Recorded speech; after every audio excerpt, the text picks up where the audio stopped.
Welcome to Corvette Today, the podcast that talks about everything Corvette, with your host Steve Garrett, MC and DJ at one of the largest Corvette weekends in the country, Corvette Fun Fest, president of the Corvette Club of Kansas City, Missouri, and radio disc jockey at the #1 radio station in Kansas City for over 40 years. Here's Steve Garrett. Thanks for listening to Corvette Today, the podcast that talks about everything Corvette. I'm your host, Steve Garrett. I appreciate you tuning in. You can listen to Corvette Today on all podcast platforms like iTunes, Spotify, Google Podcasts, iHeartRadio, Apple Podcasts, Anchor.fm, also on Pandora, Stitcher, Audible, and many, many more. You can also listen on your smart device. Just say, Alexa or Hey Google, play the podcast called Corvette Today, and you're connected. Also, visit the Corvette Today website. It's www.corvettetodaypodcast.com. You can also sign up for Corvette Today notifications, updates, and information at corvettetoday.ck.page. And don't forget, join the Corvette Today Facebook group. We have over 1,900 members right now. I'd love to have you as a member as well. First, let me thank our flagship sponsors of Corvette Today, Haltech Systems. Haltech makes the best cold air intake with world-class performance for your C5, C6, C7, and C8 Corvette. It's the quickest and fastest intake with no cutting or hacking. It's just plug and play and no throwing codes. Get your special Corvette Today discount of 11% off with the code CT11 online at haltechsystems.com or call them at 262-965-4300. That's 11% off at HALLTECH systems.com or 262-965-4300 and get your Corvette Today discount. Also, midenginecorvetteforum.com. If you'd like to join this new vibrant forum that focuses on the new mid-engine C8 Corvette, it's free to join this friendly community. You'll find a lot of fellow Corvette enthusiasts like yourself at midenginecorvetteforum.com. Also, a shout out to CanadianCorvetteForum.com, welcoming Corvette enthusiasts from around the world.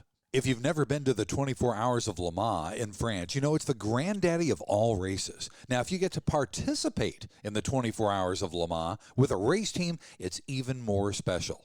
Corvette test driver Jim Mero is back with me on the Corvette Today podcast to talk about his Le Mans experience. Jim, welcome back to Corvette Today. Hey, Steve, it's like deja vu. I feel like I've been here before. Yes, you have, sir, and I really appreciate you coming back to talk about this. It's my pleasure, my pleasure. It's an awesome story. Before we get started, Jim, I know that there's a couple people that you would like to talk about before we really even get into the whole story, right? Yeah, actually, just one. As I go through this story, I'm going to talk a lot about John Paul Jr. He was my teammate during that 1995 Le Mans. And we just recently lost John Paul at the age of 60 to Huntington's disease. He was a seasoned, very successful race car driver. He won IndyCar races. I actually sat in the grandstands, I believe it was in like 1983, and watched him pass Rick Mears on the last lap at Michigan International Speedway and win the race. And he's won more sports car races than I can count. He finished second at Le Mans in a Porsche 956, which is probably the most badass Porsche ever on a race course. But he was super high profile. And during this whole story I'm going to talk about, I was a nobody. And not for 1 second did he make me feel inferior or that he was better than me. He was gracious, helpful, friendly.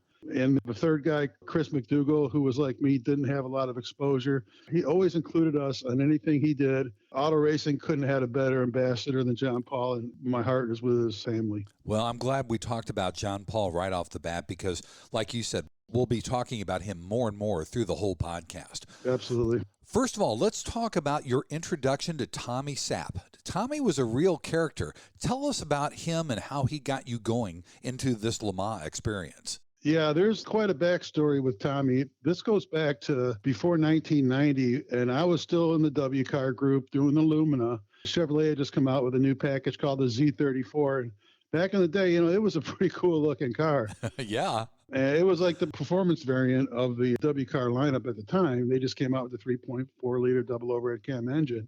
And what Chevrolet wanted to do is back then, when we held long lead press shows, now we do a long lead press show for the Stingray Corvette or the C8 Corvette. Back then, Chevrolet had their entire lineup in one place at one time. So what they wanted to do at that particular time, it was at Michigan International Speedway.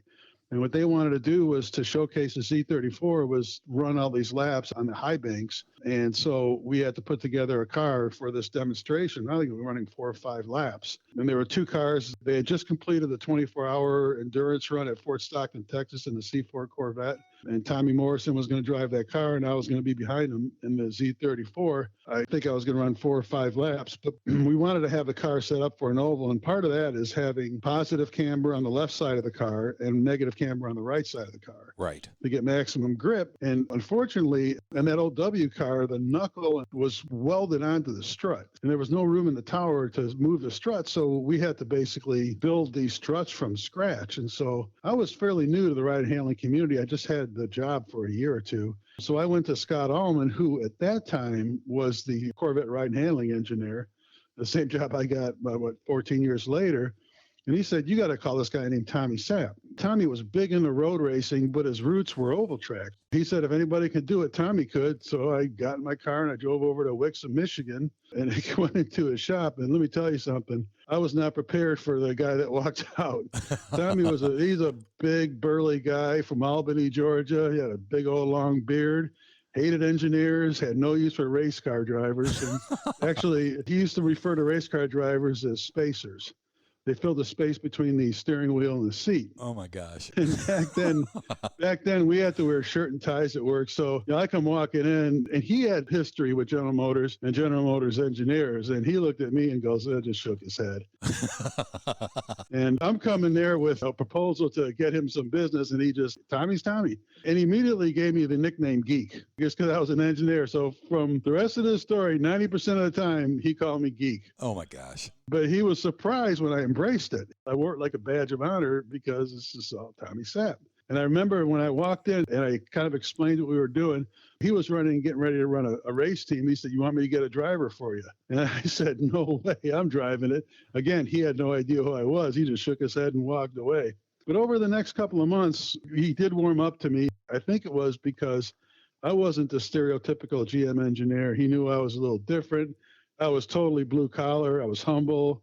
I respected his expertise. I never questioned what he was doing. And I also made it clear that I was there to learn. So long story short, he did redo the suspension, and we took it to the show. Everything went off as planned. The car was really good. As a matter of fact, it was so good on the high banks that we were running this demonstration 4 or 5 times over 2 days, maybe 6. Wow. And then I got in a habit I started passing that Corvette in the high banks. Because he couldn't go through the high banks as fast as I could. And Tommy Sapp didn't have much love for Tommy Morrison, who was the guy driving the Corvette. So I think that got me some street cred with Tom. Nice. And after that, we became great friends. Even though the show was over, a lot of times I would just go over to his shop and sit and talk to him until late at night. Became really close. And I was at that time racing a Formula V in SCCA.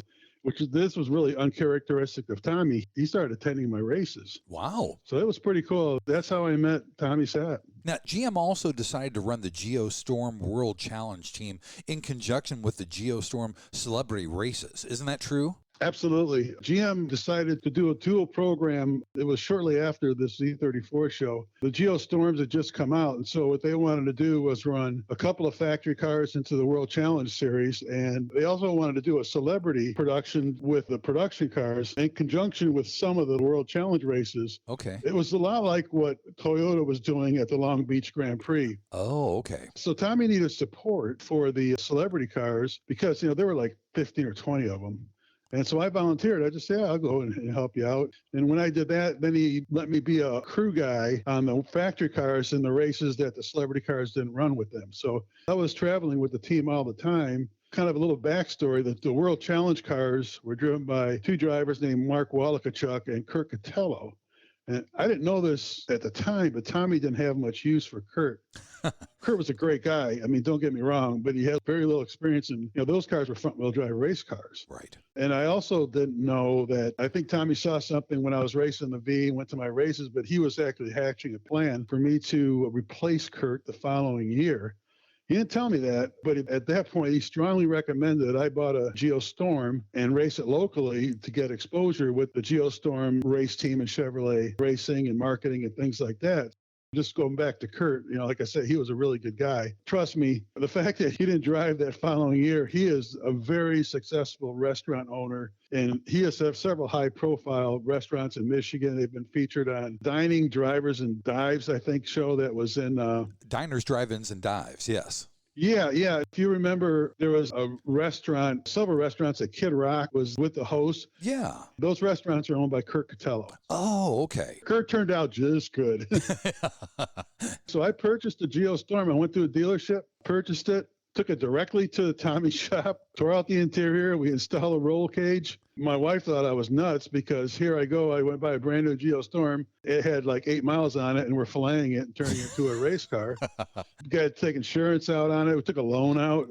Wow. Even though I hadn't sold the V, I knew I was going in deeper, but it was probably the smartest things I ever did because I drove it a lot in SCCA, regionals, nationals, and local events, set a couple of track records. Tommy made sure General Motors Marketing knew about it, and they did an article on me. So that was going on in conjunction with me supporting these race cars and the celebrity cars.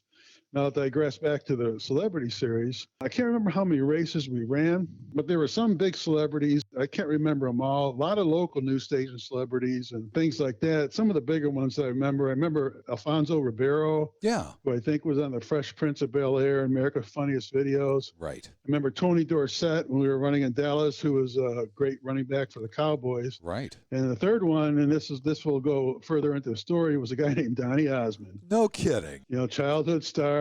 Wow. Let me tell you something. Donnie was the only guy who ran multiple races, but he won them all. He won every single one of them. Really? Yeah. So what surprised me was that here's Tommy, this gruff guy from Albany, Georgia, and Donnie Osmond, and they kind of hit it off. For some reason, they took a liking to each other, and Donnie started hanging out, because there was a different paddock for the celebrity cars and the race cars, but Donnie started hanging out with the World Challenge cars. Wow. As they progressed their relationship and Tommy saw something in Donnie, Tommy's wheels were turning. Tommy never stops thinking. He said, hey, why don't you fly up to Michigan? We'll bring the cars over to a track called Grattan, which is on the west side of the state. Right. And then Tommy called me and he said, listen, Donnie's going to come and I want you to train him. It's one thing to drive this production car, but if I'm going to sell this program, I need Donnie to be running lap time similar to my two drivers I have now. Right. So we went out to Grattan, and coincidentally, as I was working with Donnie, I was also tuning the race car. This is the first time I had driven the car too, and I saw a lot of things. So I started working with Tommy, changing a lot of the chassis setup, and the car kept driving better. Donnie was great. We worked together. I remember the first day, I think we shaved 5 or 6 seconds off his lap time. Wow. He was really excited about those cars. And they were pretty serious race cars. I mean, even though they were front-wheel drive, they were making some serious power. They were front runners in the World Challenge Series. So at that point, Donnie and Tommy started talking about Donnie driving the following year in the World Challenge car. Wow. Yeah, Donnie said he could absolutely secure sponsorship, get and fund the team. And then Tommy convinced Donnie that I should be his teammate. Nice. Yeah, it was great. I was very lucky. Donnie said, hell, absolutely. We worked it well together. Yeah. Tommy even got Chevrolet Racing or Chevrolet Marketing, I can't remember which one it was at the time, to let me drive with him because typically Chevrolet would never let an engineer drive a factory car. Huh. Things were just starting to fall into place. I couldn't believe it. Amazing. Well, then what happened? Because I know Donnie was all set and ready to go, and then something really big happened. Yeah, it's a good story that ended fairly quick. I think it was after the first of the year when we were getting things ready to go. Apparently, Donnie got an offer to be the lead in a play called Joseph in a Technicolor Dreamcoat. Oh, yeah.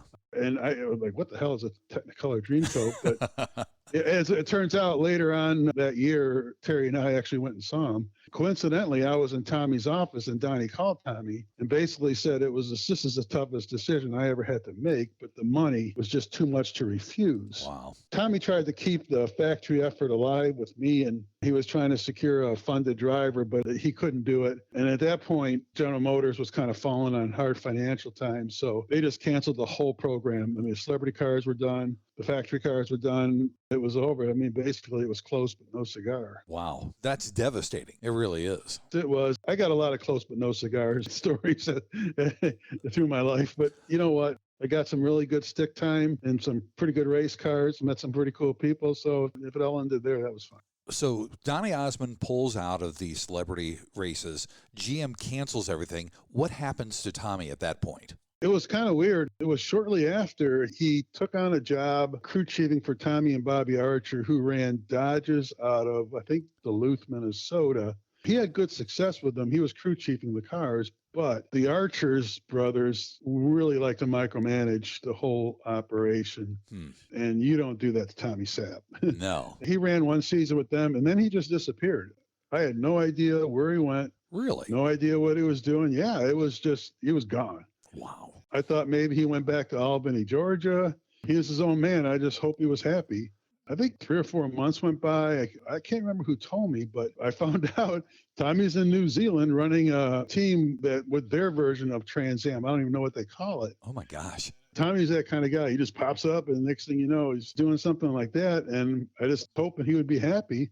It was shortly, I don't know, I can't remember how long he was in New Zealand. This is a kind of a blur for me. But then I found out he's in, I think it was maybe in 1993 or 4, probably 94. Somebody said he's in Minneapolis, Minnesota. I'm like, what? And he said he's working on some race car for Doug Rippie. I have to admit, I was a little put off because, you know, we were pretty tight. Yeah. But Tommy's Tommy. And next part of the story goes on. I will regret thinking I was put off. Let's take a quick break here, Jim, and then we're going to talk about the phone call you got in 1995 that led into getting you going into Le Mans. Sounds great. All right. You're listening to Corvette Today. VetteFinders.com is the Internet's original Corvette classified ads website, with classified ads starting at just $25, and every ad runs until your Corvette is sold. If you're in the market for a Corvette, VetteFinders.com has over 500 Corvettes for sale from all around the USA and Canada, and covering all 8 generations. Visit VetteFinders.com, the Internet's destination for buying and selling Corvettes. That's VETTE Finders.com.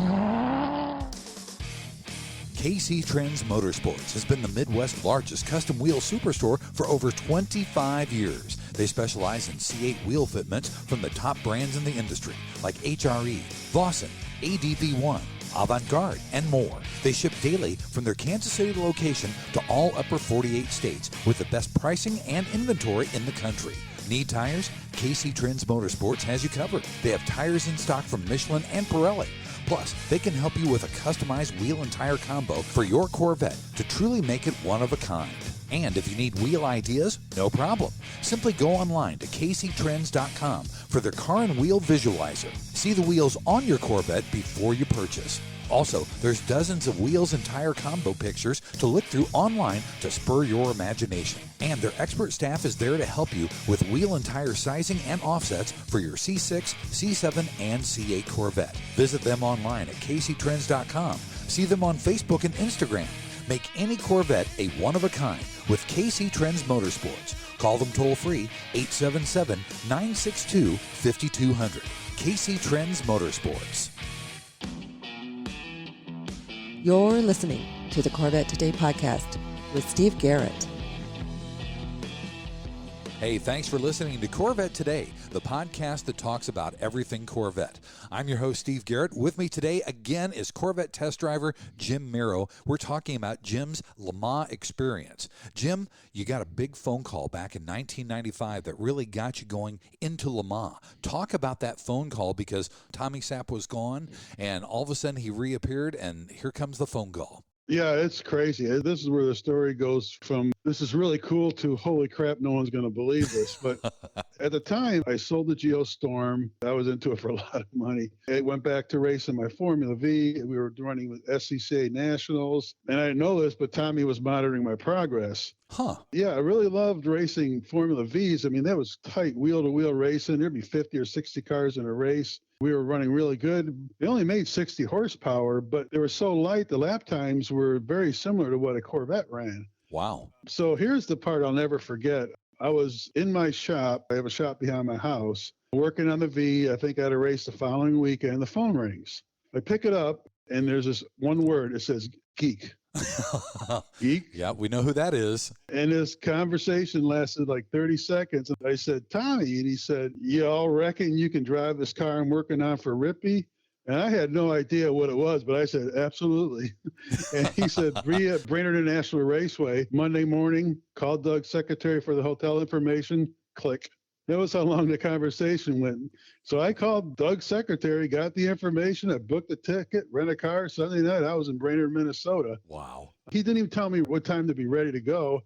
So I woke up at 5 a.m. and just took a shower and hung out in the hotel room and waited for him to call. And then finally I got a call. He said, "Get down to my room." He told me that they had built a Corvette. Doug Rippie had worked some deal with Lotus to run the LT5 engine. They built the car. They were running going in Le Mans. And I think it was making maybe 600 or 700 horsepower. Wow. And basically, when Doug hired Tommy to do the car, Tommy said, "I'll do it under one condition, and that is that I get to audition one driver." And then he tells Doug this story about this hot shoe he's got just driving a GT1 car, kicking everybody's ass on the East Coast. And the guy's name is Jim Mero, and Jim Mero is really running a Formula V 60 horsepower in the Midwest. And I just thank God there was no internet back then, because if Doug found out really what my background was, I'm sure he would have said, "That guy's not driving my car." I'll tell you another quick story. This is just Tommy. Tommy's partner at the time was a guy named Mike Begley. His nickname was Scoop, and Scoop told me this story. When they first went and saw this car, Doug had already built it, but I guess they really messed up the geometry. And Doug is talking to Mike. Mike is facing Doug, and behind Doug is the car. And Tommy gets out this torch, and Doug's talking to Mike, and Mike's watching Tommy cut the back of the car off. Oh, my gosh. So they're talking, and the torch is going through all the frame rails, and all of a sudden it's boom. And Rippie turns around, the back of the car's laying on the floor, and Tommy goes, "Now we'll build you a race car." Oh, my gosh. That's what Tommy was like. And the gearbox in that was really different, too, wasn't it? Talk about the gearbox. Yeah, it was a Wiseman gearbox. Now, you got to remember, I, at that point, didn't have a lot of experience with what this Wiseman had to offer. Had no synchronizers, and that wasn't a problem. But the thing that really threw me for a loop was the shift pattern. And it's exactly the opposite of what a normal gearbox would be. First gear would be over to the left and towards you. Second gear would be forward, and so on and so forth. Okay. Tommy said Doug had mapped out what gears he wanted us to be in and what corners on the track. I had never driven at Brainerd either. When you're driving and you get accustomed, okay, this is third gear. Oh, yeah, third gear is going to be middle gate forward. And I'm telling you, it could overcome you. It could become pretty confusing. Sure. And for me, for some reason, I can do differential equations, but I can't add fast. And I'm thinking, okay, I got to subconsciously know what gear to be in. So Tommy sat me down on this bed, and he said, "Start air shifting." And he would start going through a series of gears. And I had to make sure, with my right hand, I'm in the right gear for these turns. It sounds corny, but I think he was getting a little nervous. I got my reputation on the line here. Yeah. Auditioning this nobody to drive this crazy Le Mans car. So it worked. I did it enough times to where I didn't have to think about it and to know what gear to be in. That's amazing. All right, so you got the gearbox down, the Wiseman gearbox, and you got your first test drive and your first audition with other drivers, right? Yeah, absolutely. It was a 2-day test. And Tommy told me, don't get your hopes up. He said the main reason that he wanted me to be there was, think about those Geostorm and those 2 days I was with Donnie and working with Tommy. And I changed a lot of the chassis tuning on the car. Well, they went back and turned and had some cars ran way better in the series. So Tommy knew I had this knack for reading the car and also working with him to make it drive better. And there were some really seasoned drivers that were at this test.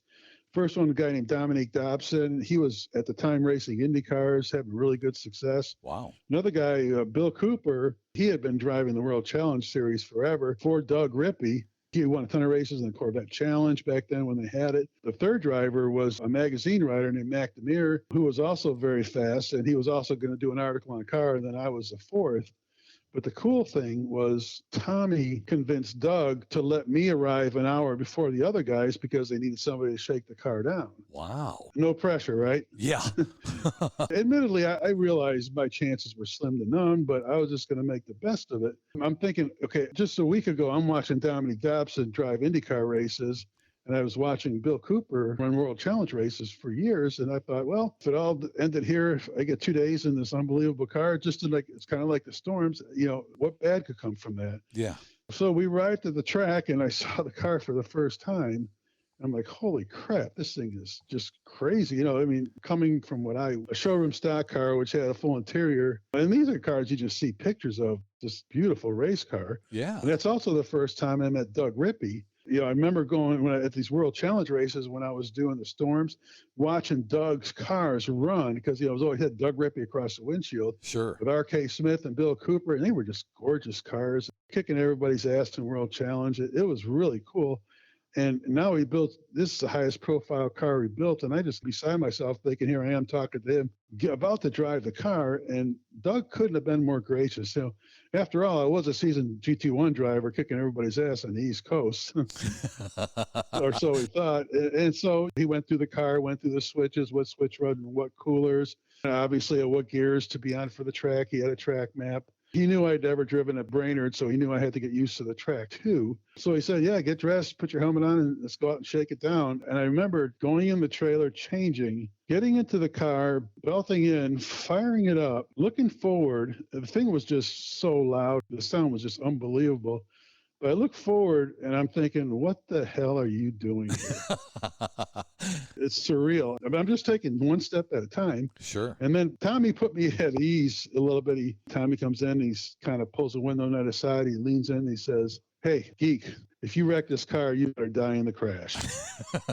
And then he started laughing, and I just drove off, and I just started getting used to it. Over the next few days, I was rotating with the other guys to the car, and Cooper was clearly the fastest at the time because he had driven Brainerd before. But by the middle of the second day, the rest of us, including myself, we were starting getting pretty close to his times. It's kind of funny how over time the car just becomes an extension of your own body. I know it sounds like a cliche. It was kind of like my V. It just became an extension of you. And at the same time, Tommy and I started, like we did with the Storm, we started working on the setup. The more we worked, the better a car drove. I didn't know it at the time, but they had already decided that they were going to continue to bring me back for more tests. And if nothing else, again, if this word all ends, I'm getting to drive a bunch of times in this awesome car at Brainerd to help set the car up for Le Mans. Yeah, that's really cool. Now, is this where John Paul comes into the picture? Yeah, it wasn't this test, but what happened was Doug had told me over the 2 days, it was more, we started talking about the whole time. This was the entire team's first time going to Le Mans. It was Doug's first time. He really wanted to get a driver who had driven there before, who was familiar with the entire process, could be a leader, could be a coach. Apparently, Doug found out John Paul was looking to go back to Le Mans. Doug got in touch with him. I can't remember how long after the first test that I did.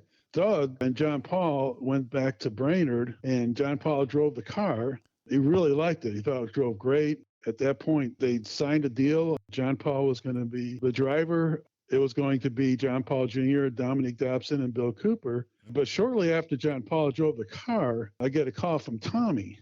After John Paul drove the car and told him how much he liked it and how much Tommy and I had worked on it to get it to that point, Doug told Tommy that I needed to go to Le Mans with him because if the car wasn't perfect at Le Mans and he needed fast development done, he wanted me there to do it because he saw how well Tommy and I worked together. So I get a call from Tommy and he said, hey, you're going to go. We're taking you. You're not going to be one of the primary drivers. You're going to be a backup driver. He goes, but I promise you, I get you in the car at least one time during practice, even if it drives good and they don't need me to set it up. I almost wet my pants.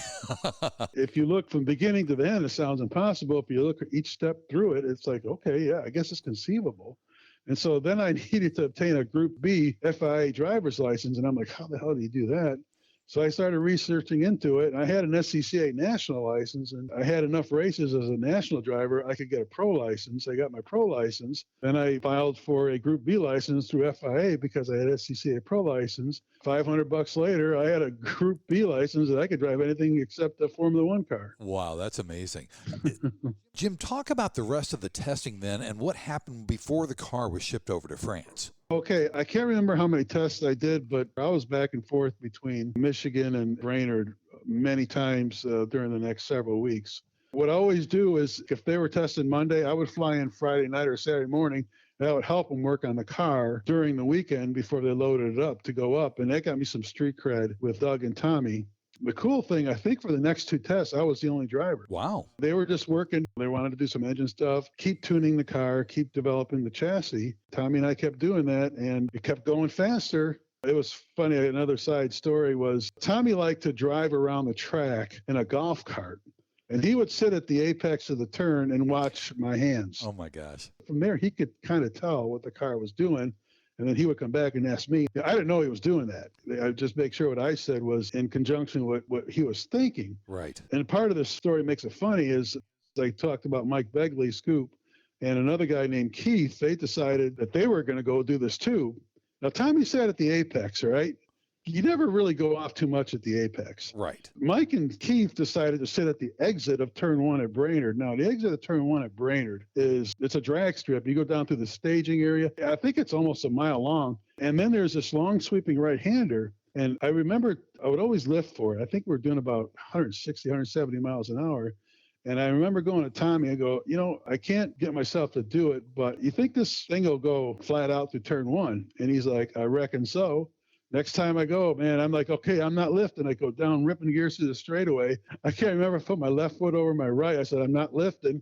I'm coming through the turn, and at the exit of turn 1 is the golf cart. Oh, my gosh. And Mike told me I got a little crossed up. I'm coming through, and all of a sudden, the golf cart, blew my steering into it. And then I started chasing the back of the car to that turn, and I just missed those guys by about 2 feet at about 160 miles an hour. Wow. At the exit of that turn. That was a pretty funny story. They were really good stories, but this is where it got interesting. Digressing back to the story, is I didn't know this, but one of the final tests, a guy named Chris McDougal shows up, and he's going to share the car with me. Huh. And I didn't know, I'm like, all right, whatever. And I guess the big Bob Bondurant had this big Star Search program nationwide, and Chris won it. So Tommy and Doug, all they told me is, we just want to see what this guy's all about. I can see why he won the Star Search because he was really fast. The other thing that was interesting that I didn't know about it was after that first test with Dominique Dobson and Bill Cooper, apparently they wrote this list about things they didn't like about the car. And they left it for Tommy and Doug, and it was just absolute silly things. It was the seat needs to be moved a half an inch in this direction, the steering wheel needs to be moved a quarter of an inch up or down. Cosmetic things in the car. It was just driver pampering, which I thought was absolute nonsense. Let me tell you, if I thought it was nonsense, I knew Tommy and Doug thought it was nonsense. Right. Because remember, drivers are just spacers.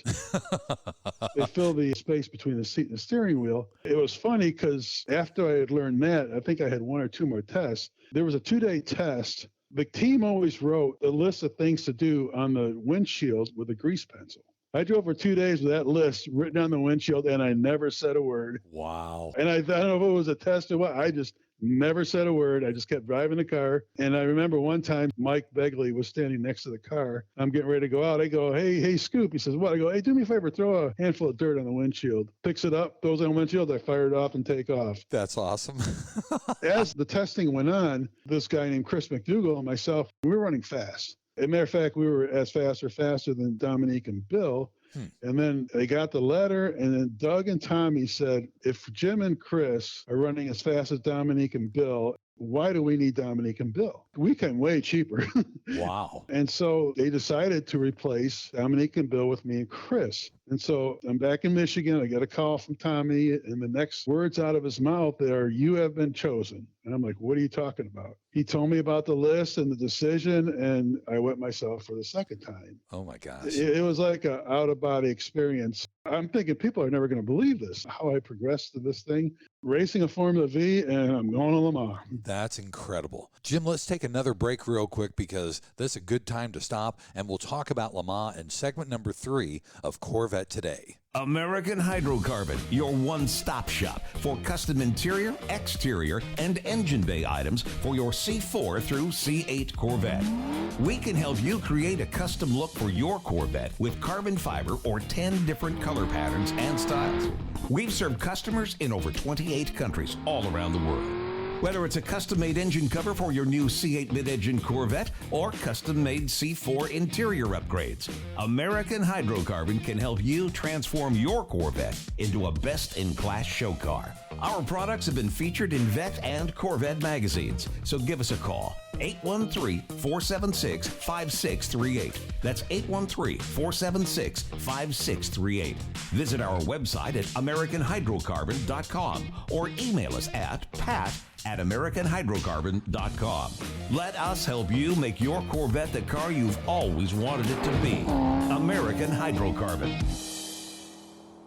Hey, honey, are you awake? I am now. I can't sleep. Since turning 50, I keep dreaming of a red door and a blue door, somehow knowing there are only choices for retirement. Okay. Through the red door, we outlive our money. We have to rely on our kids. We're stuck on a fixed income. It's terrifying. Yeah, that would suck. But through the blue door, our money outlives us. We retire on our terms. Our kids stay our kids, not our caretakers. We make work optional. Yes, that's much better. That's what I want too. But what do we do? We call True Wealth & Company at 913-653-8783. They specialize in helping successful people make work optional. They're our fiduciary Blue Door personal wealth managers. Hey, where are you going? It's 3 a.m. I can't sleep. I'm going to check out True Wealth & Company online at retirewithtrue.com. That Blue Door is going to be our retirement. 913-653-8783. Visit us online at retirewithtrue.com. Investment advice offered through True Wealth & Company, LLC, a registered investment advisor in the state of Kansas. And now, back to Corvette Today with your host and my husband, Steve Garrett.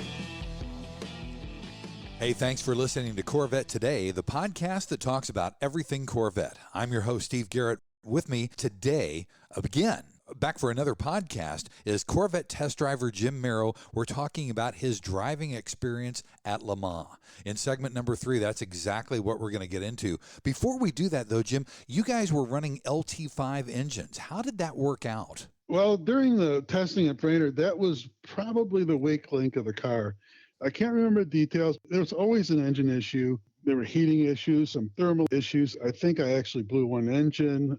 I was really worried about the reliability of the engine, but this was a partnership between Doug Rippie Motorsports and Lotus that he couldn't deviate from it. We had to soldier on. So then you flew to Le Mans, you flew to France. John Paul Jr. is there with you and participates in pre-race festivities and everything, right? Yeah, well, with Doug's travel agent, he arranged me to fly to Atlanta and meet John and then fly with John to Paris. I had never met John, just knew about him, watched him race. Right. And I was kind of nervous because we were sitting together and I'm walking down the aisle and my nervousness lasted for about 10 seconds. John stood up, had a big smile on his face. He was the nicest guy. He complimented me on setting up the car. Nice. I was put at ease immediately. I'm like, okay, I don't have to worry about feeling inferior. I can't stress how important that was to me is where I was going, what I was doing, and not getting overwhelmed by it. He was just absolutely awesome. We flew to Paris, rented a car. We drove to Le Mans.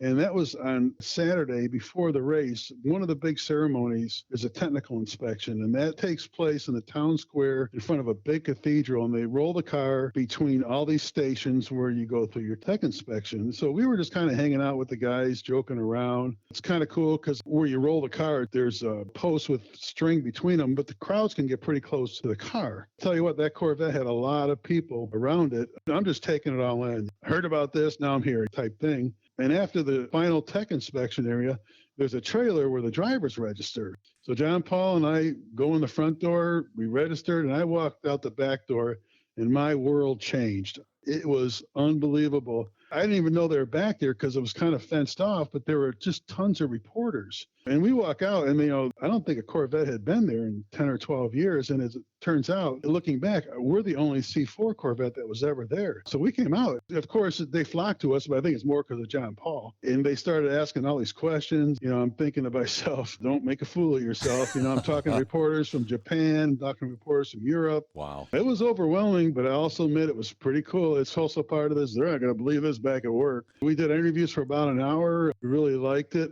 One of the reporters told me there was only 3 Americans in that race. It was John Paul, myself, and Mario Andretti. Wow. And I'm thinking to myself, I'm sure Mario Andretti is wondering who the hell Jim Mero was. That's amazing. Well, talk more about the pre-race practices and what happened with the car after you guys did all the festivity stuff. After the tech inspection, actually for the drivers, the first practice was Wednesday. So Sunday through Tuesday were just pretty boring. The crew was working on the car, taking it apart, checking everything. Mm-hmm.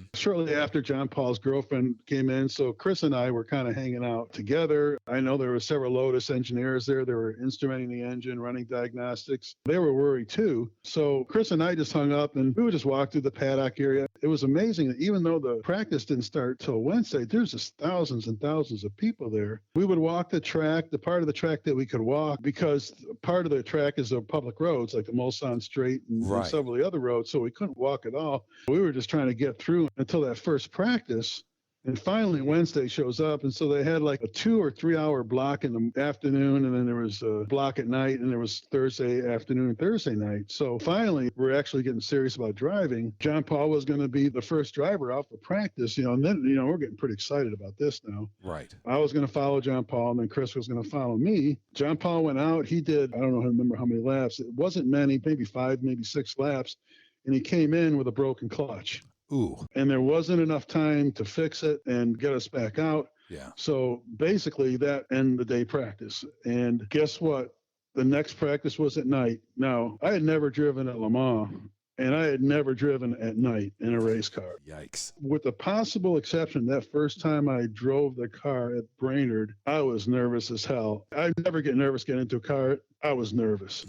It's like I'm going out at Le Mans for the first time at night for the first time with Mario Andretti, and I'm thinking, holy crap. That's crazy. Again, if I digress back to that first, just step through it. And so John Paul went out and he drove. And also at night, you have to run a certain amount of laps under a certain time for you to qualify to drive the car at night during the race. Oh. Yeah. So John Paul went out and he drove it and he came in, he had gotten under 3 or 4 laps under the time. And I'm standing there with my helmet on. He comes up to me and said, listen, man, you can't see anything. The lights are horrible on this car. We had never driven it at night, Brainerd or anything. He just said, be careful. Just hit your mark. Be careful because you can't see. What he didn't mention is what I'll tell you here. Tommy said, I jumped in the car. I got buckled in, fired it off. And then Tommy leans into the car. He says, listen, geek, the master cylinder's blown again. Oh. And I'm like, what? He said, yeah, we have no clutch.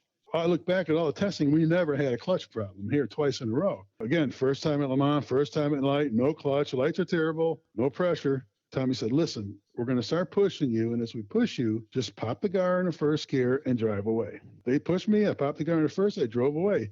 The only problem is I'm going down pit lane, and this pit lane is Le Mans is crazy. There's people everywhere. The lane for the cars is good, but the people are almost, you just got just a little width of the car to get out. But as you come to the end of pit lane, there's a light, and it's red and green. And it's clear, if it's red, you're not supposed to go until there's an opening up. And I'm driving up thinking I can't stop because I have no clutch. And I figured I'm just going to drive through. I'll deal with the repercussions later if it's red.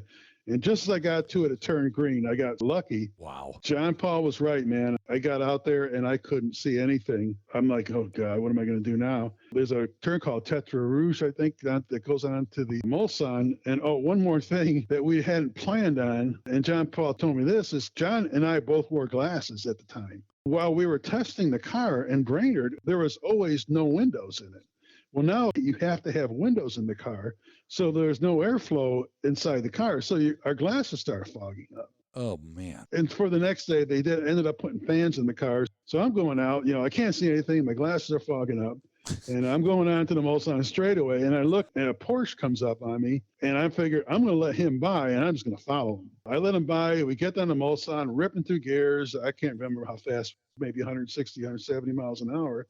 We come up to that first chicane that goes to the right. The Porsche blows the chicane, and I follow him. So he's supposed to turn right. He goes straight. I go straight. And I didn't know this because we couldn't walk the track on the Mulsanne during those days leading up to it. But there's a bypass that you could have wiggled your way through and got back on the track. As soon as I realized I had gone off, I hit the brakes and I spun out. I remember, thank God I didn't hit anything. It was just, holy crap.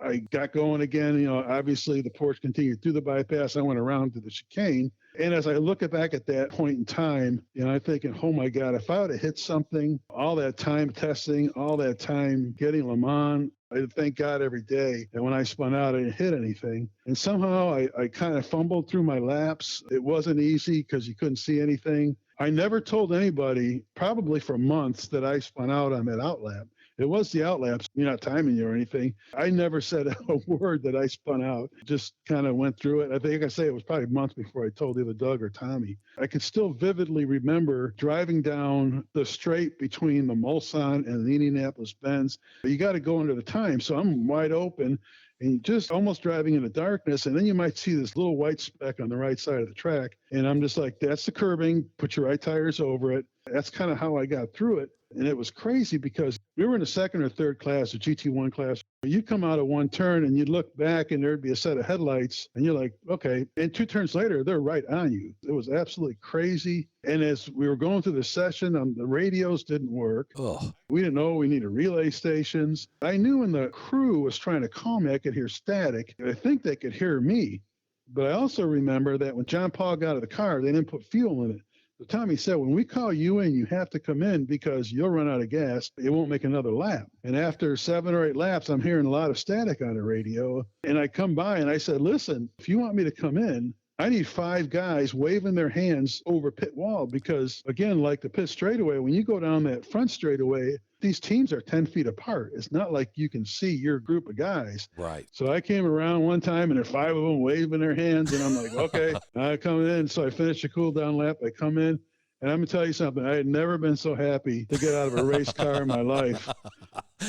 So they fueled the car. Chris went out. And then Doug came back to me when Chris was out there and said, oh, we screwed up. We pulled you in 1 lap early. You got to do 1 more lap under the time to drive at night. And I'm like, oh, God. So I went back out and I got it done. And then after that, the next light, they fixed the lights. They added a couple. The clutch was fine. Good. I got to drive the car Thursday day practice, which made it easier Thursday night. But then on Chris's stint Thursday night, he blew an engine.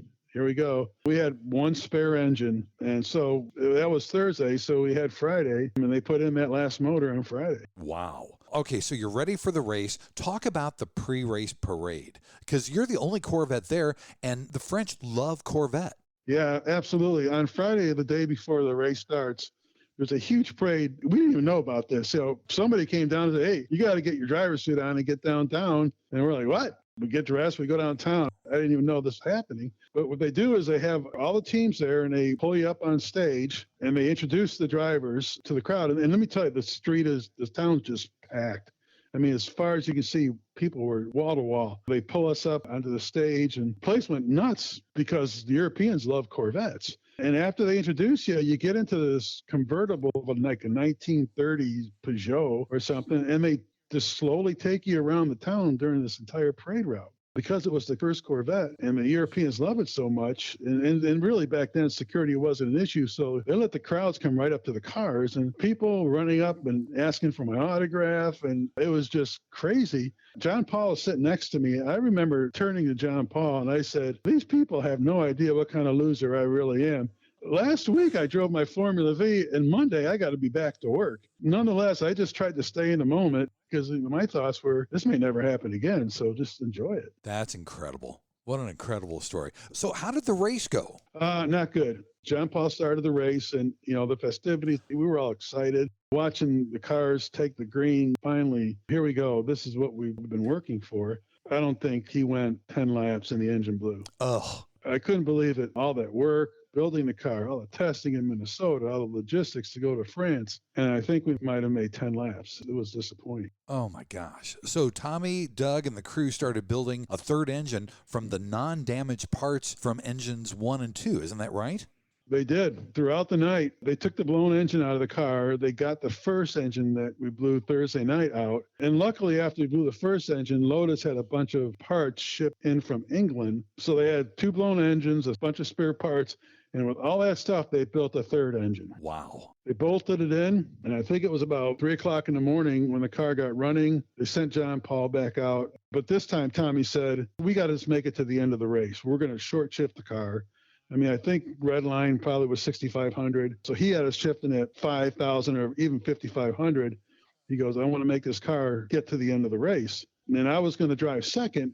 But because the way things went at night, McDougal went to sleep about 11 p.m. and I couldn't go to sleep till about 1 because I was pretty jacked up on caffeine. Chris woke up at 3 a.m. I was still sleeping. And John Paul had about 15 minutes left in his stint. He was making the car live. Everything seemed to be good.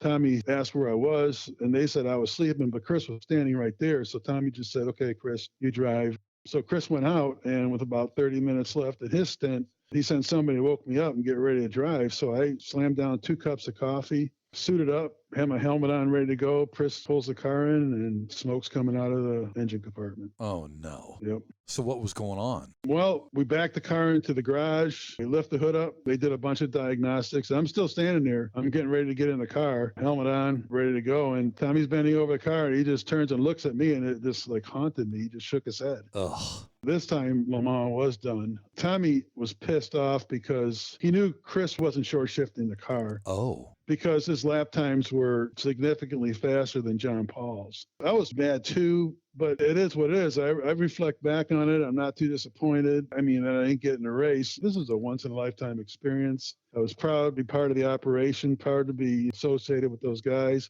And the crazy part is just recently, probably within the last month, a friend sent me an article. That very car is currently for sale over in Europe. I think it's got good value because it's the only C4 that ever raced Le Mans. That's incredible. So whatever happened to Tommy Sapp then after Le Mans? This is what I was really struggling with talking about, even though it was 26 years. It's still hard to talk about. So I go back to my normal life, working at General Motors, racing the Formula V. Tommy got a shop. He's 3 or 4 miles from the proving grounds. We're seeing each other more. We're really close. Through that year in 95, I went back to the V. I was getting ready to go race the national championship. And this is kind of what surprised me is Tommy thought that Formula V was absolutely silly. He just said, that's not a race car. He told me, he said, bring it down to the shop. I want to prep it for the national championship, which was at Mid-Ohio. Nice. And I was beside myself. I'm like, this ain't Tommy Sapp. He's always been making fun of my car, but I brought it down and, for the next week, he helped get it ready. You'll understand why this is an important part of the story. The night before I was going to leave to go to Mid-Ohio, we had worked on it until about 2:30 in the morning. It was just me and Tommy in his shop.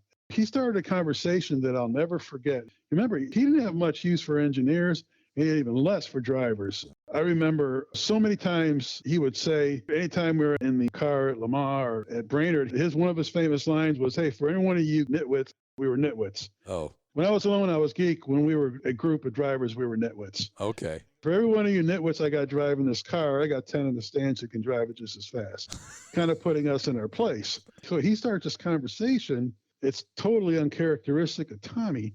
And he said, I want to tell you, I'm extremely proud of the way you handled yourself at Le Mans. I mean, you went from racing Formula V to the biggest sports car race in the world in over a couple of months. You handle yourself professionally. You're a seasoned driver, and you're right there with the professional guys. And I'm still thinking to myself, this is uncharacteristic of Tommy.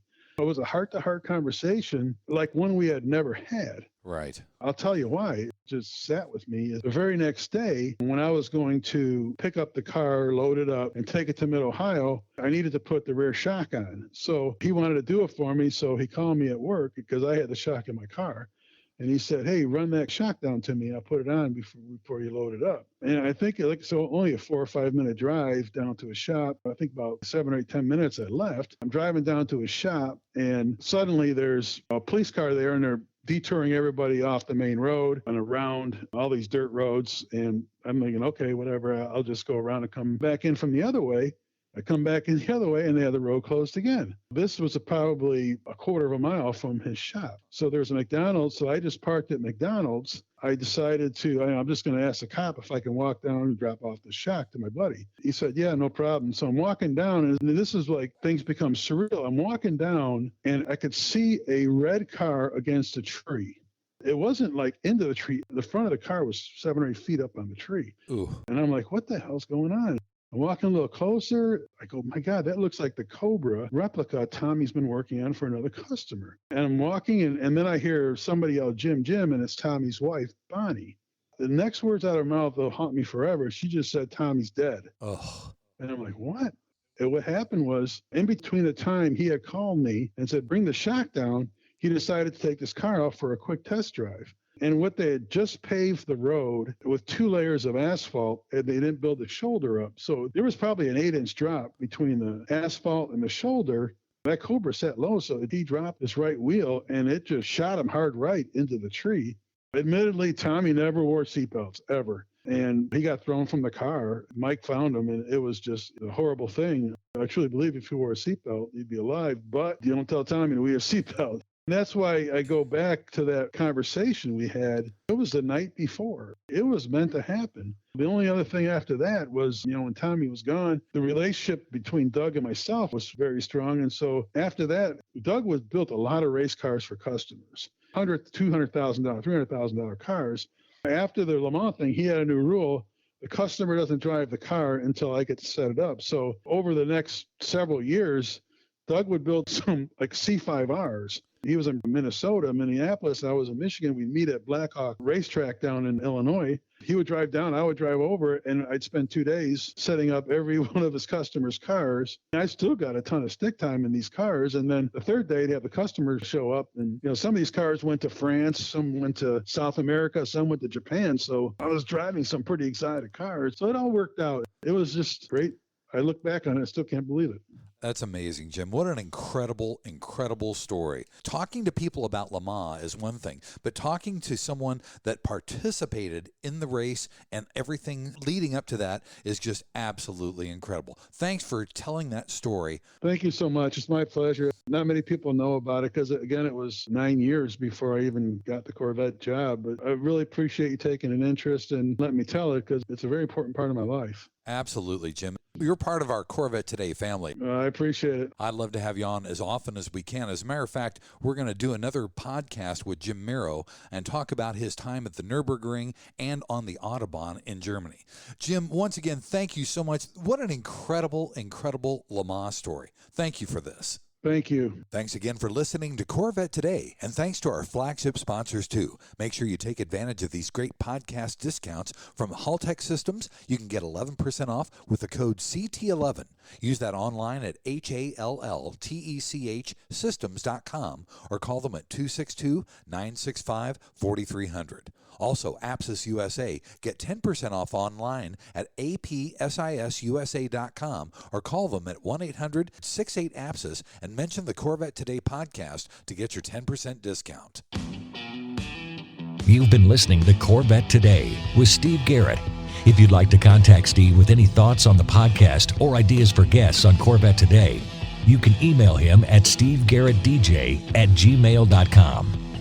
That's stevegarrettdj@gmail.com. Garrett has 2 R's and 2 T's. Or connect with Steve on social media on Facebook, Twitter, or Instagram using @SteveGarrettDJ. Thanks again for listening to Corvette Today.